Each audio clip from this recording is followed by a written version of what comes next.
შეგვეძლია ყველაზე რთული და ყველაზე მძიმე. ეს იყო 2 წლის წინ.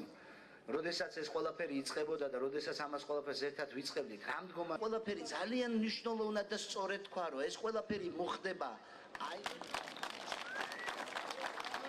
საერთაშორისო ურთიერთობებში რაც გვჭირდებოდა ურთიერთობები და კონტაქტები იქ ელჩებს არ ნიშნავდა. ცივე და სუსია, ბავშვები გზაშია. რომელიც დღესაც პარლამენტში არის, დღესაც ვეტო დადებულია.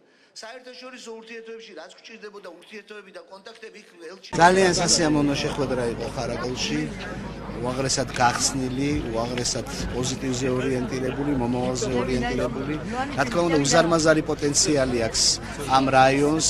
მე წამოვედი იმ გზით, რომლის გარემონტებაც იგეგმება და თვითონ გზა არის ცუდი, მაგრამ არაჩვეულებრივი გარემო არის და ის პოტენციალი რაც აქ არის, მე დარწმუნებული ვარ, რომ ის ძალიან მალე ახალი პოლიტიკური ვითარების შედეგად აყვავდება, გაძლიერდება. საზოგადოებამ ძალიან კარგად იცის და ყველაზე კარგად იცის, როგორი არჩევანი უნდა გააკეთოს. მათ იციან, რომ 9 წლიანი ტანჯვა-წამების და ძალიან ცუდი მმართველობის პერიოდი დასრულდა, თუმცა ეს ყველაფერი ბოლომდე რომ დასასრულებელი ესე ძალიან კარგად იციან და იციან, რომ 27 ოქტომბერს ღირსეული არჩევანი უნდა გააკეთონ.